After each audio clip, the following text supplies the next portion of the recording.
A malign pattern. At the command of Belacor, the legion of the first prince had been unleashed upon the realms and tasked with the destruction of those realm gates destabilised by the detonation of the Silver Tower. Despite the sudden storm of demonic fury, only an observant few recognized a terrible synchronicity at play.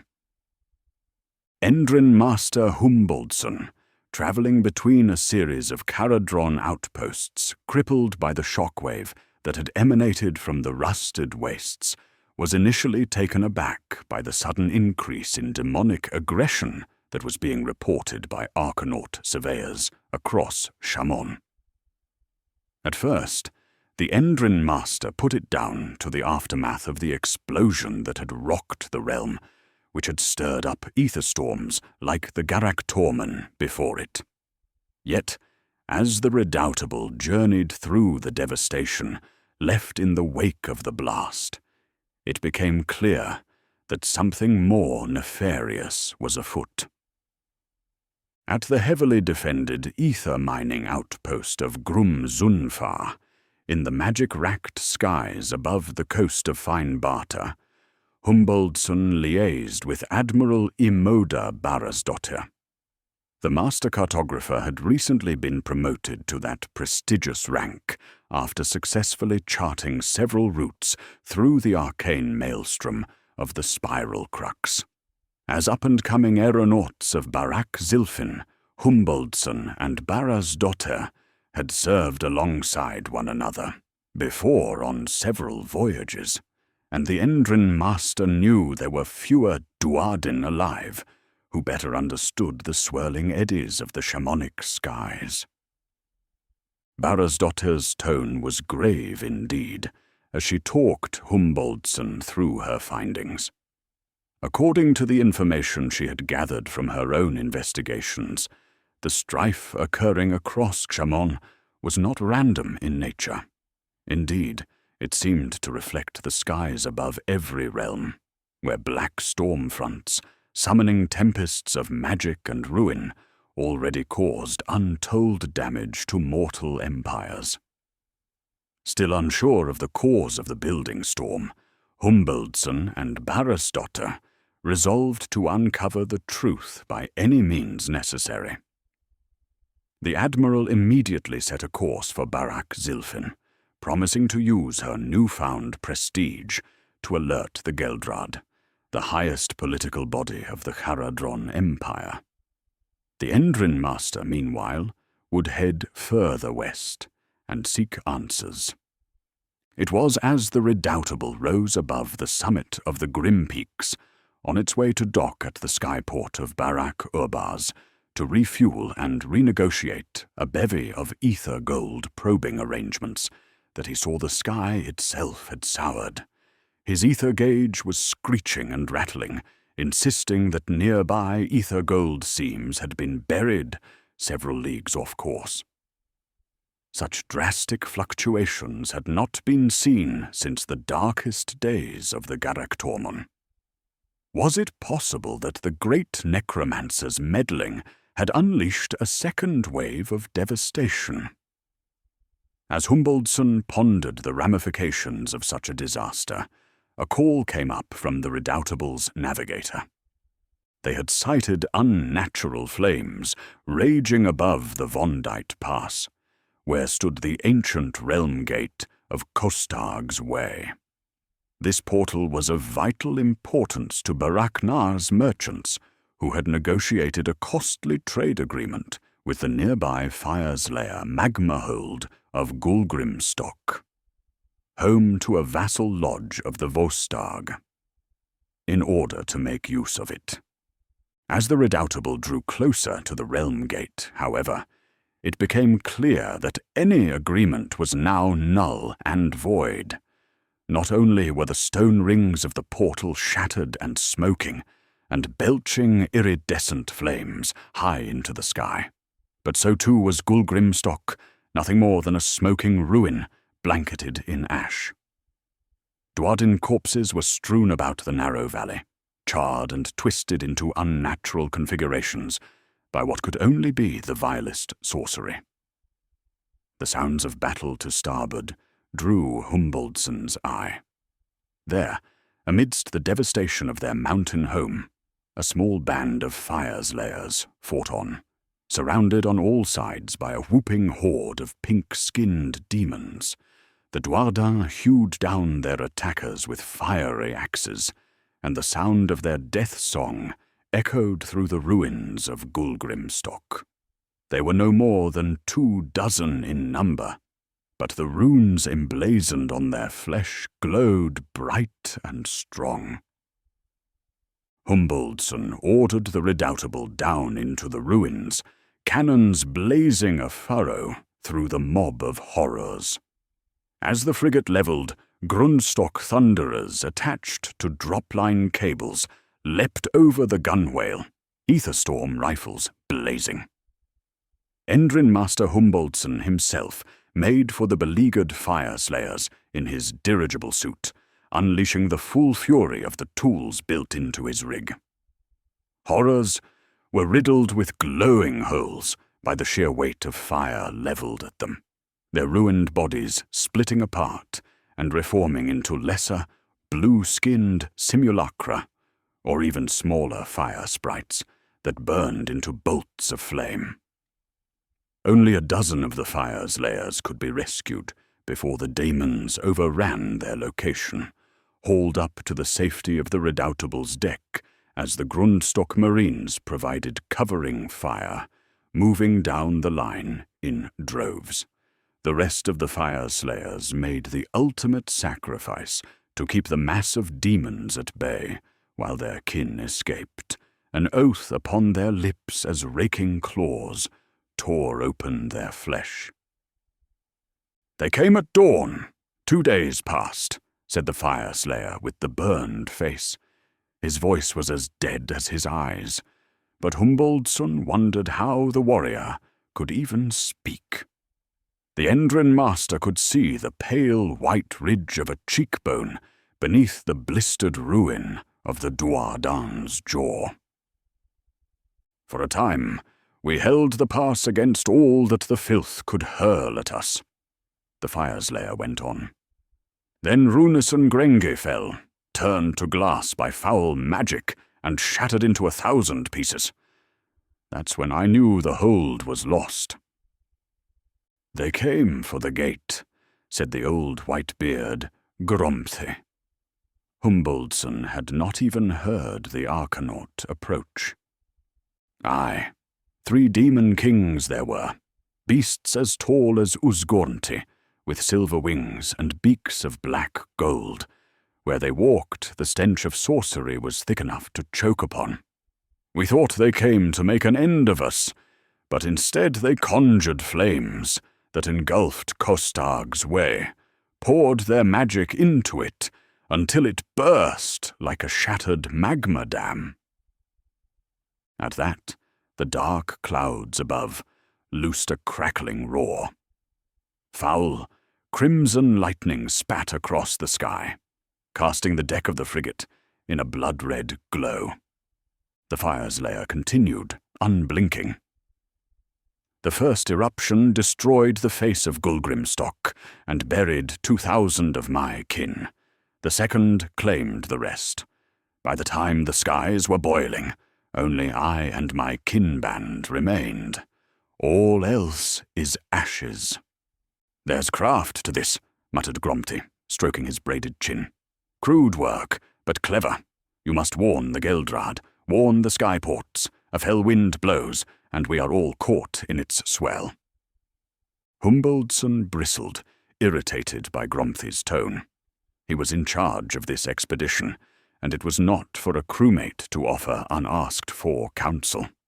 Yet, as he turned, he was struck by the solemn surety of Gromthy and the strange sense of familiarity and trust that the elder Duardin inspired in him.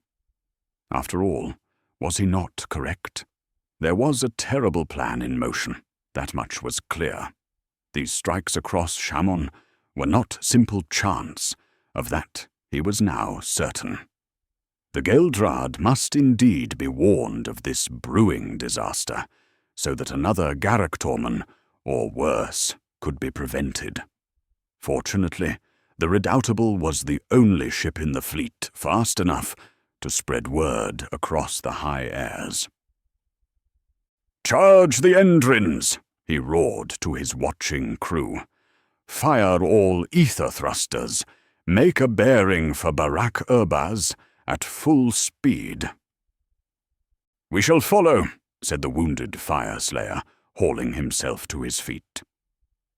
"For my kinband and I have taken the oath of Barazakdum, and lit our axes upon the dying flames of Gulgrimstock. There is nothing left to us but death and vengeance. Bring us to our doom, Sky-kin." Trouble in the heavens.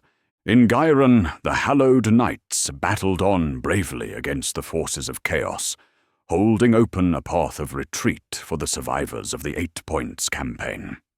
One by one, the silver-armored warriors were cut down until no more than a handful remained.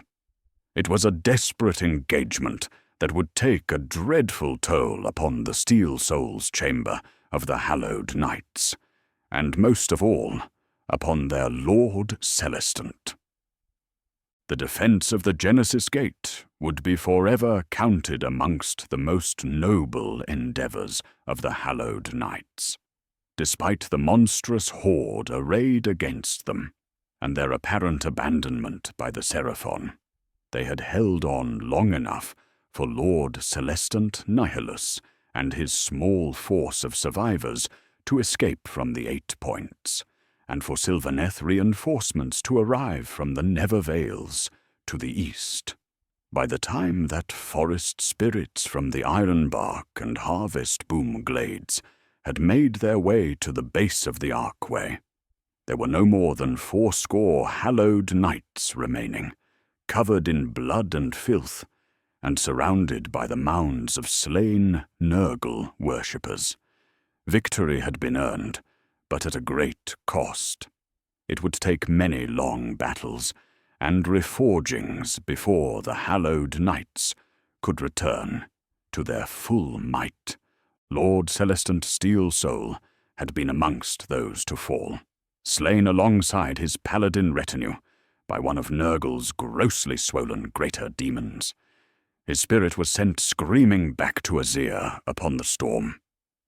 Reforging had followed, a confusion of agony, noise, and blinding light, no less terrible for the fact that Steel Soul had suffered through it so many times before.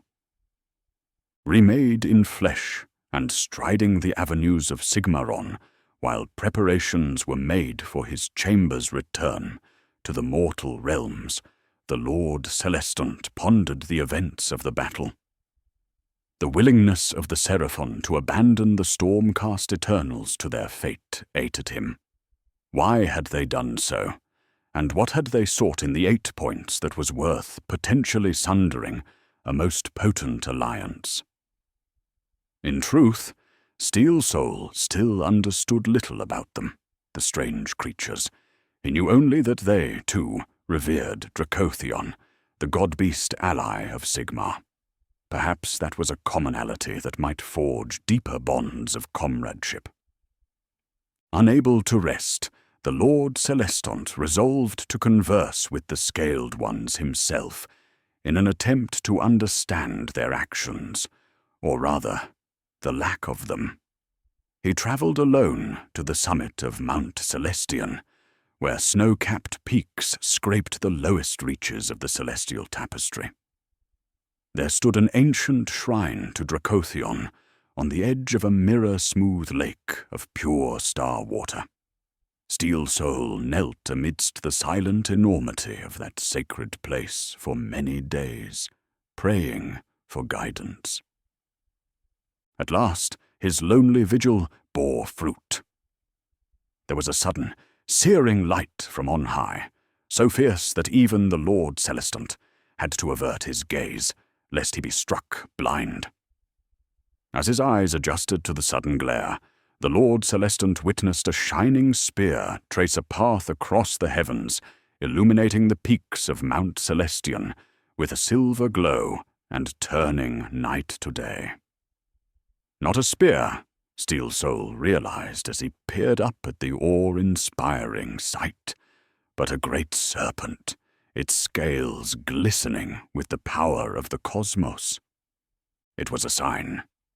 Gardus felt the call, even if he did not know by whom or what had summoned him, and he knew instinctively what he must do. The Lord Celestant stood and slowly waded into the lake, letting the icy waters swallow him up. He felt the weight of ages upon him as his soul slipped from his mortal frame and out into the infinite expanse of the heavens. How long he traveled, Gardus could not say. Time had become meaningless, a faltering attempt by mortal minds to process the infinite complexity of the cosmos. He watched the birth of stars and walked amongst meteor showers unharmed. He felt the hunger of primordial beings as their attention was drawn to his infinitesimal essence, entities unknown to all but the gods, and terrible in their immensity and madness. Yet these things shied from the light of the silver serpent that guided him ever onwards. At last, the journey came to an end at the summit of a floating golden ziggurat, surrounded by glittering constellations and orbited by azure and turquoise comets. Above him sat a masked figure upon a throne of ancient stone, glowing so brightly with magical power that Steel Soul could not look directly at it. Yet he knew at once what manner of creature had summoned him to this place. "Long have I listened in awe to tales of the mighty Seraphon," said Gardus, as his spirit climbed the last step to the summit of the ziggurat. The creature before him was little more than a silhouette against a backdrop of bright stars, but he could feel its scrutiny. "All falsehoods, it seems," he continued, not bothering to keep the anger from his voice. "For I was told they were enemies of ruin in all its forms, and allies of Sigmar in this terrible war. And yet when my warriors' need was greatest, you abandoned us." Silence, stretching on for what seemed like centuries. Steel Soul waited. He would get his answers, or he would never leave this place. There was no motion from the shadowed thing, which lay as still as a corpse. Yet as the Lord Celestant's impatience approached its limit, the grey slabs that formed the being's throne began to shift and spin, reforming into a whirling halo of stone. A crystal aperture of this assemblage began to glow fiercely, and then issued forth beam of pure, white light that enveloped Steel Soul. Gardus roared in pain as his skin blistered, and lancing pain stabbed through his skull, sure in that moment that the creature sought to unmake him utterly. The pain faded swiftly, and was replaced by visions immeasurably more troubling that flooded unbidden into his mind. Suddenly, he was gazing down upon a city of perfect, geometric beauty amidst a crystalline desert. This splendor was despoiled, for the city was engulfed in a terrible firestorm that rained from stormy skies, the color of an infected wound. He heard the whooping cries of demons and smelled blood and brimstone on the air. Then the city was gone, and another appeared in its place, one which Gardus was all too familiar with. The walls of Excelsis, city of secrets, lay crumbled and smoking. Blood-splattered aurochs and towering gargants poured through these great breaches in their hundreds of thousands, drowning the God-King's city in a tide of brutish violence.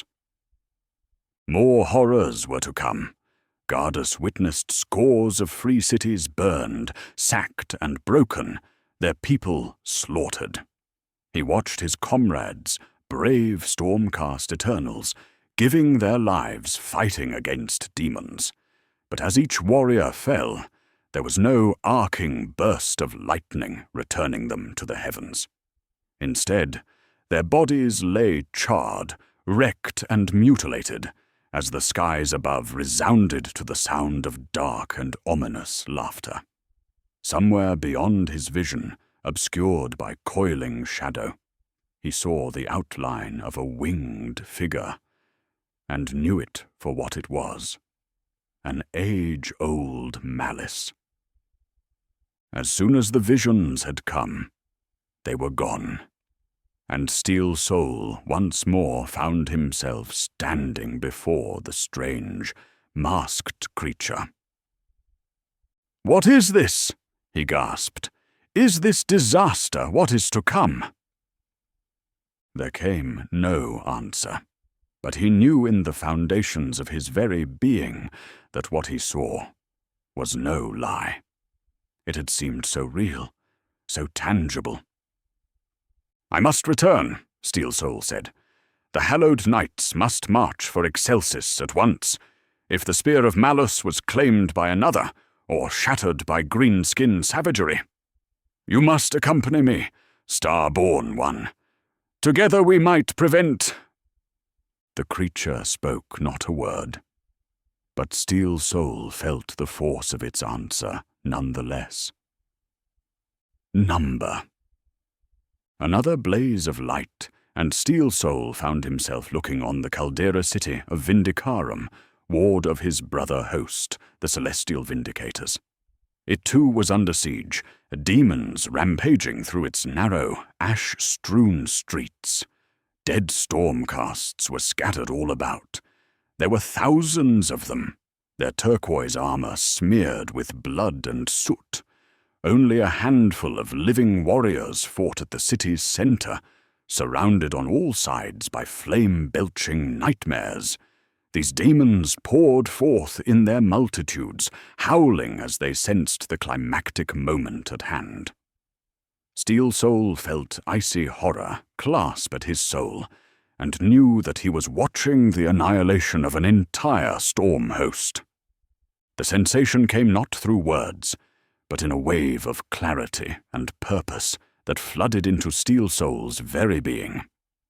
Vindicarum was where he was required. One way or another, all would be decided there.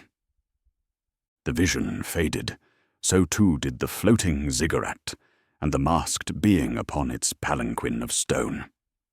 Steel Soul closed his eyes, and when he opened them, he felt the cool caress of water soaking through his robes. He was once more in the temple of Mount Celestion, alone and troubled, yet with clear course in mind. His storm kin needed him. The hallowed knights would make for Vindicarum at once, to brace the siege in darkness. Yet how could even the full power of his storm host triumph against an enemy so powerful? Who could hope to stand in the face of such all-encompassing darkness, knowing that death would mean an eternity of torment in the court of the dark gods? Only the faithful, Gardus Steel Soul whispered. Shadow War. The alliance between the Legion of the First Prince and the armies of Dolorum not only strengthened Belacor's forces, but added an additional layer of subterfuge to his plans. Now it was not only demonic forces striking at weakened and vulnerable realm gates, but also great hosts of spectral dead, attacking in numbers not seen since the height of the Necroquake. After forming his pact with Lady Olinda, the Dark Master returned to his shadow fortress of Mordicar, where he oversaw the movements of his armies. Spies and sorceress agents dispatched his orders near and far, and everywhere Belacor's great flocks of furies swept across the tormented skies, gleefully observing the growing disorder and bringing word back to their master. These diminutive but cruel demons were formed from shards of chaos energy in its purest form. They were unaligned to any particular chaos god, a trait they shared with the starkly individualist Belacor, who had spent millennia leashing and coaxing them to his will. Loathed and dismissed as nothing more than craven scavengers by most who encountered them, they were the perfect conduit through which he could observe both his enemies and his supposed allies. Neither gave the hateful carrion demons so much as a second thought. It was a flock of these bat-winged wretches that brought word of ill tidings to the Dark Master's court. Of those unstable realm gates that Belacor had ordered to be assaulted, only one remained intact, the Gate of White Gold, located amidst the ruined city of Prosperia. This portal granted passage between the city of Vindicarum and its northern frontier holdings, and as such was of significant strategic value to the God King's armies in Shamon. Belacor, his ire raised by the demands of organizing a realms-wide campaign carried out by breeds of demons that took every opportunity to torture and kill one another, was not pleased. Time was running short. If his machinations were not seen to completion swiftly, then surely Sigmar and his allies would realize the true danger they were in.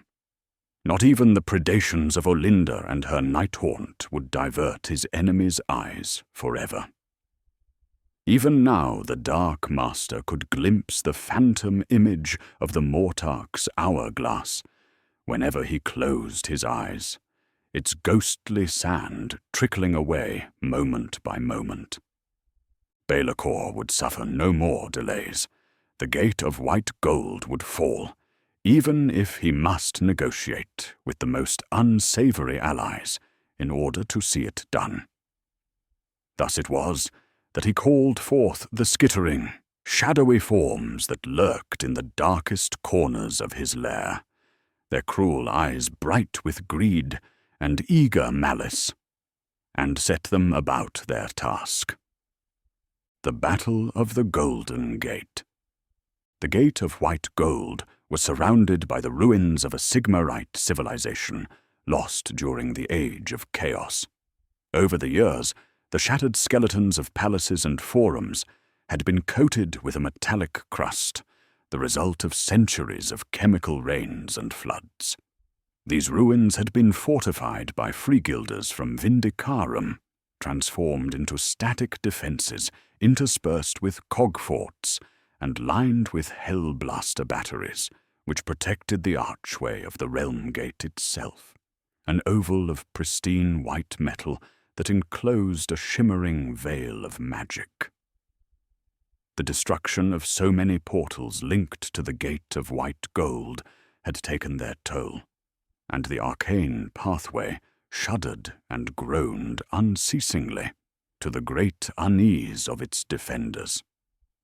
Seismic ruptures emanating from the realm gate had already caused the deaths of several dozen soldiers, who were swallowed by the yawning cracks as they opened or disintegrated by gouts of energy that spat from the tortured pathway.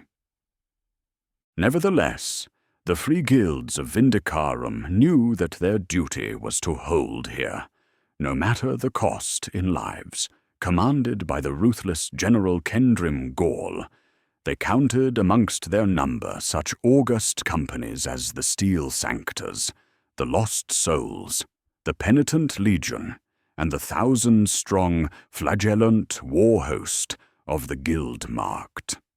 The ranks of the latter consisted of wide-eyed Sigmarite zealots who splattered their flesh with boiling metals and sought nothing more than a violent death in the service of their god king. Present too were Dwarden of the Dispossessed, along with a cadre of shamanic battle mages who were together responsible for creating the murderous defenses that had long held the gate against the forays of avian beastmen and rust-armored aurochs. To seize this formidable target, the Dark Master had chosen a force commanded by 3 of his most heinous generals. At the head of the host's Kornate demons was the rabid bloodthirster Karzakos, recently summoned from banishment by Belacor, to once more unleash bloody terror upon the realms. The main body of the force comprised demons of Nurgle in the hands of Gebelax, a great unclean one, of a girth and foulness notable even amongst his own hideous kind. Finally, there was the Lord of Change, Ftanax, whose task it was to lead a cabal of Tzeentchian heralds to oversee the destruction of the Realmgate. Though these generals shared a mutual hatred of one another, far greater was their desire to torment and prey upon mortal kind. The demon followers of this fell triad had thrown themselves against the gate's defenses no fewer than 6 times already. Faithful sons and daughters of Vindicarum had beaten back each assault with thunderous artillery bombardments and desperate countercharges. Throngs of flagellants had surged down the slopes of the fortified outpost to hurl themselves upon the claws and blades of their foes, smashing their flails into the faces of howling bloodletters and pus-dripping plague-bearers. Thousands of their number were slain, but still the Vindicarian did not falter.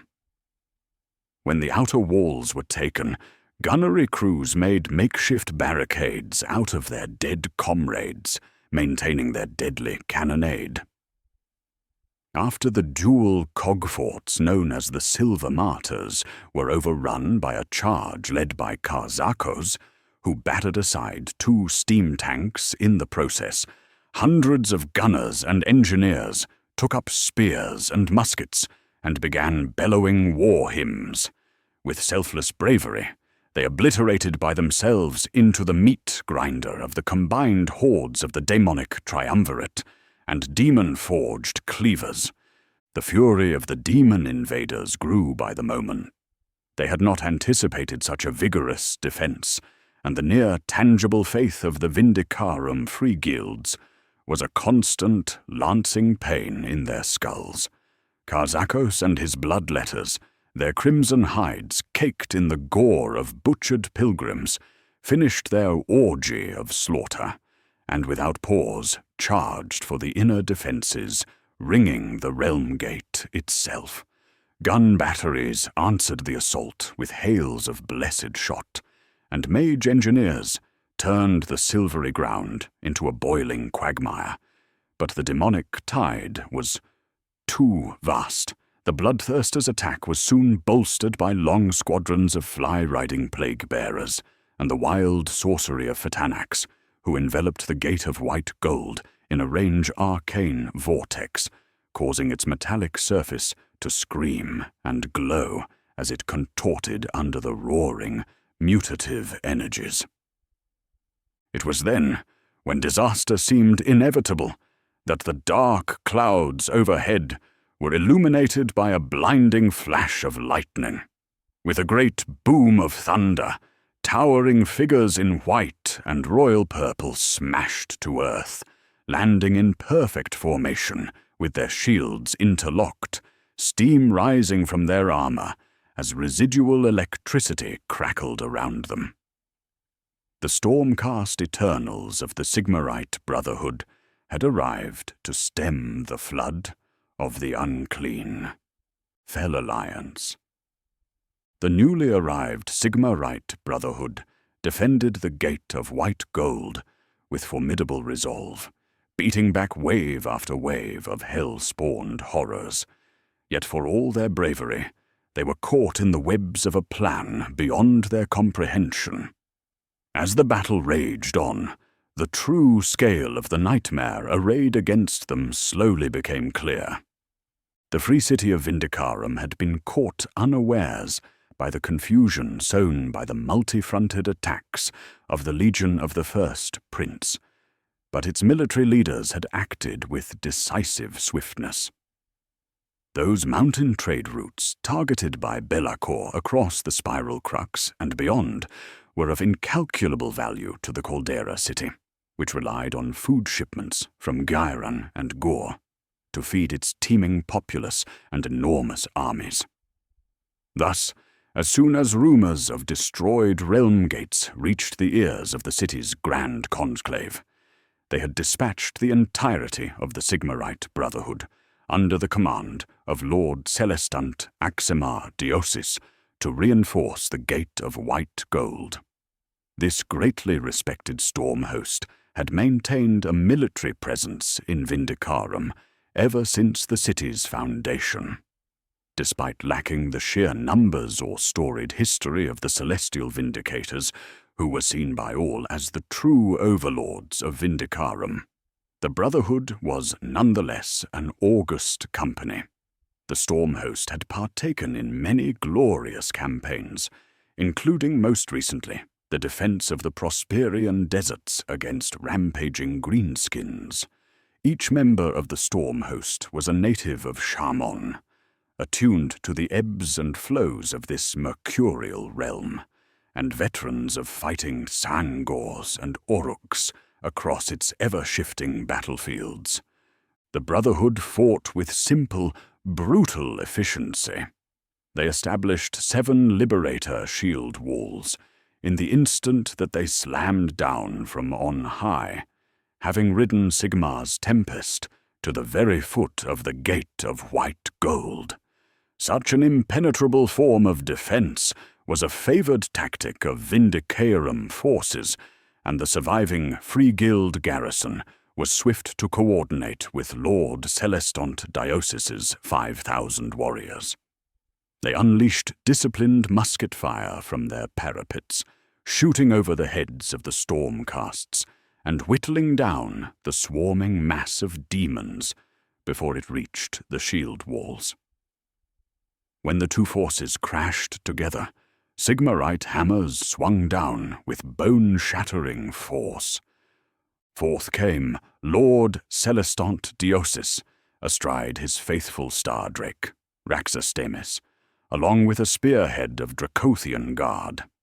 They charged through an opening in the stormcast line, crushing scores of demons into the ground, their hammers and glaives wreaking bloody carnage in the tight quarters of pitched battle. The bloodthirster Kazarokos met this advance head-on. His grossly outsized axe hewed through mounts and riders both, bisecting 2 fulminators in the blink of an eye. Yet the riders of the storm did not yield, and soon the hammers of concussors were battering the greater demon's black hide. As Kazarokos howled and raged, Lord Celestant Diosis crashed his own hammer into the beast's face with a sickening crunch. At the same time, Raxastemis bellowed and spat a torrent of celestial energy that engulfed the bloodthirster, incinerating his leathery flesh and scorching his bones. With a roar that promised unending vengeance upon Diosis and his company, Kazarokos fell. The bloodthirster's winged form burst apart in a shower of boiling blood as his essence was dragged back to the realm of chaos. Inspired by this defiant heroism, the soldiers and zealots of Vindicarum fought all the harder. They had begun to believe their deliverance to be a miracle. To the Dark Master, observing the battle from afar, their delusion was as sweet as the finest wine. The mortal's doom had already been sealed in the far-distant depths of a silver tower. The beaked beastman swung its sword clumsily and received Crixit's dagger in its chest in return. It gurgled, choked, and collapsed. The Deathmaster pulled his blade free and launched into a backward somersault, neatly sailing over the edge of a second beastman's gilded sword. Landing, Crixit spat a curse. He had cut it too close. He could now hear the thrower's heart, see a rippling rift in reality that stretched as far as Crixit could see. This was no ordinary fortress. A seat of power within its walls could be found portals to distant realms. It had taken the Skaven months to map them, for the Overlord snatched unwary travelers from distant lands to trap them in the tower for his own amusement. Blue-skinned demons and bone-armored undead lurked in and out of the passageways, in their thousands, swarming across twisting bridges of crystal that crisscrossed the glittering cavern from every direction. All were making for the dozen Elish assassins left alive. "Follow quick!" the Deathmaster shrieked, and bounded along the wall of the cavern on all fours, claws skittering across smooth crystal. He leapt over the heads of a band of grumbling demons, landed on all fours, and landed on all fours, scrabbling at his belt for a choke bomb.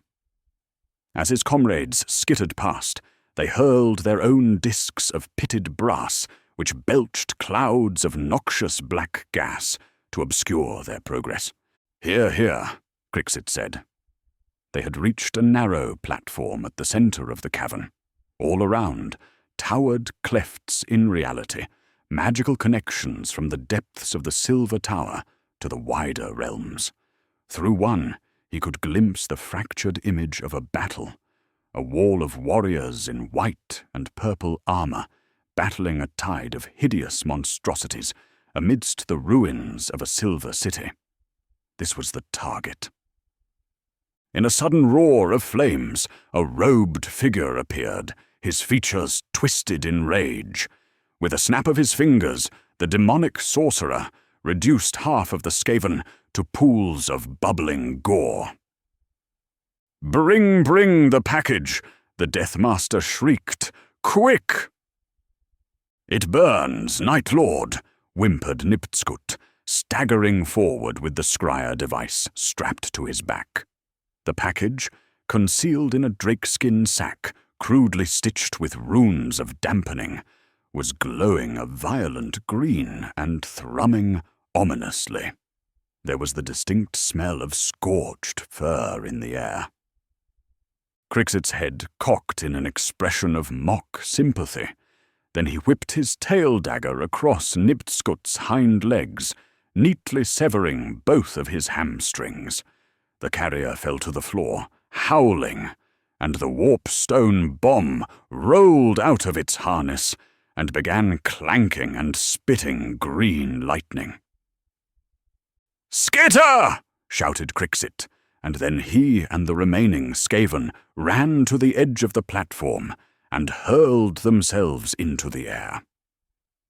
Crixit swiveled his body as he plummeted toward the ledge directly beneath him, through which could be seen a red desert, baked to stone by multiple burning suns in the sky. Just as he plunged through the skittering blue portal, Crixit saw the bomb detonate in a mushroom-shaped green fireball. The flames roared through the chamber, causing untold devastation to the Silver Tower's interior. The client would not be pleased. Ruination. Be'lakor's machinations had drawn an entire storm host to the beleaguered gate of white gold. For a time, it seemed as though the Sigmarite Brotherhood would be the last wall of defense, preventing the Dark Master from seeing his plans to completion. Yet for all their valiant resolve, the Brotherhood had no concept of the true fate that awaited them. It had cost Be'lakor much to engage the master assassins of the clans Eshin in his schemes.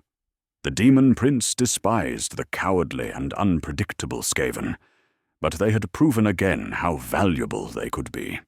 Not even the Dark Master's own agents could have breached the magical wards of a Silver Tower, much less inveigled their way into its depths to the vital connection points between the demonic fortress and the mortal realms. The warp stone bomb, acquired at ruinous cost from the clan's scryer, laid waste to much of the interior of the Silver Tower, but as Be'lakor had desired, it stopped short of destroying it. He was not so rash as to consign a second Silver Tower to its doom, at least not yet. Rather, as with the destruction of the first Silver Tower, the act set an arcane blast roaring through the portals connected to it, including the one at the Gate of White Gold. This time, however, those portals had already been severely destabilized, already hammered by realm-wide fluctuations in the realmgate network, and further destabilized by the magic of Patanax. The Gate of White Gold finally collapsed in on itself with a deafening scream. It became a howling vortex, spewing the raw stuff of chaos into the skies. The same eruption was occurring across Shamon and beyond, from every realm gate targeted by the legion of the first prince. Above the Gate of White Gold, the clouds for miles around were soon soured with crackling energies that billowed into the open air like blood in a crystal-clear lake. The light of the high star, Sigandil, was smothered. Leering, demonic faces could be seen within the tortured firmament, and booming laughter rolled across all the lands of Shamon. Lord Celestant Diosis and the warriors of the Stormcast Eternals faltered in that moment, for perhaps they felt in their souls the horror of their sudden isolation. Be'lakor's features twisted into a cruel smile. Everything had fallen into place, just as he had anticipated. It had taken centuries of plotting and scheming, of lurking in the shadows, while the acclaim of the ruinous ones was granted unto lesser creatures. But at long last his moment of glory had arrived. He signaled for the final assault to begin. There would be no last-minute reinforcements for the Sigmarite Brotherhood, nor would any of their number leave this battlefield alive. Let it start here, he thought, the era of the cursed skies, and the hour of his ascension. It was time to prove the Stormcast's Eternal's precious immortality, as the pathetic delusion it had always been. The Brotherhood falls. Lord Celestant Diosis saw one of his warriors topple, his body split near in two by the sword of a bloodletter. As the man collapsed, his flesh and armor turned to lightning, and his essence leapt towards the sky. Yet to the Lord Celestant's horror, it did not spear a path through the clouds on its path back to Azir. Instead, he heard an otherworldly scream, as the warrior's spirit was engulfed and pulled apart by the maelstrom in the sky. More fallen stormcasts soon faced the same fate, as their souls were snatched up by the ruined storm. The air was full of lightning spirits, racing helplessly back and forth across the skies, but unable to escape the devouring darkness. The momentum of the battle changed in an instant, as the daemon tide surged forth, scenting their foe's weakness. Even then, the Stormcast Eternals may have held, at least some amongst their 1,000-strong number, battling their way to freedom. Lord Celestant Diosis and his brethren did not cede to panic, despite the horror of what they were witnessing. Little did they know that their souls had already been bargained away by the Dark Master, and the bill was due. Led by the sorcerer wraith Reikenor the Grimhaler, the Nighthaunt came sweeping in across the silver wastes of Prosperous, casting a chilling emerald light over the land, even as the skies above were stained the color of clotting gore. As the legion of the first prince pressed the Sigmarite Brotherhood and their few remaining allies, back towards the carcass of the Gate of White Gold. The spectral army struck from above, chain-wrapped horrors swooping down over the shields of the storm-cast Eternals to rake at them with spectral talons.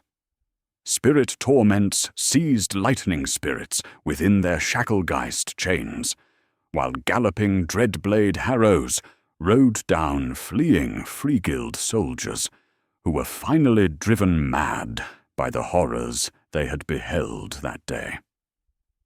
Worst of all were the Krulgast Cruciators.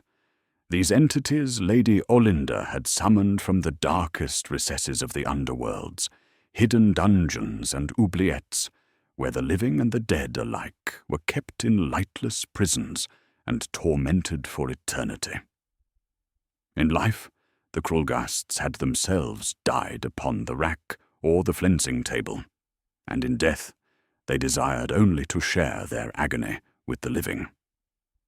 Stormcast Eternals were snatched by these spindle-limbed nightmares and worked upon with archaic torture implements, their flesh pierced and flayed, even as their souls were drawn out of their bodies and entrapped.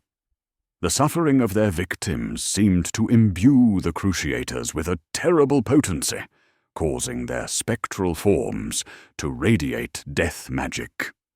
This fell aura enveloped nearby Night Haunt, rendering them apparently immune to the desperate strikes of the Stormcasts. Indeed, the Cruciators unleashed such a wave of anguish that where they struck, the resolute battle line of the Sigmarite Brotherhood finally wavered and began to crumble. Reikenor, who had been promised by Lady Olinda a glut of essences from those Stormcast spirits captured during the battle, sliced his way through the now disordered ranks of the Sigmarite Brotherhood, seeking out their leader. Dozens of his retinue still fought around him, but they diminished further. Many a geist and demon met its end that day, smashed to ruin by the Lord Celestant's warhammer, or impaled upon the glaives of his fulminator elite. Yet when Reikenor struck from the skies, blasting the Dracothian guard with flesh-withering hexes, even as his scythe, Fell Reaper, descended in an overhead strike, Diosis could not bring his weapon to bear in time. A single blow from the Grimhauler's weapon cut the Lord Celestant's soul from his body, and the lifeless commander of the Sigmarite Brotherhood toppled to the ground. With that it was done, and the end of the Brotherhood came swiftly. Yet their agonies would last eternally, for not a single Stormcast soul escaped the battlefield of the Gate of White Gold. Watching from afar, Belacor felt a sudden ripple of cold, and turned to see Lady Olinda and her handmaidens in the distance, their eyeless gazes fixed upon him. So too did the Dark Master see the spectral hourglass appear in the skies above him, and slowly turn, its sands refilled. Then they began to trickle away once more. The curse laid upon him had merely been delayed, and not extinguished. So be it. That was a grudge that would be settled elsewhere, at another time. As Belacor looked to the festering clouds, he felt a thrill of satisfaction.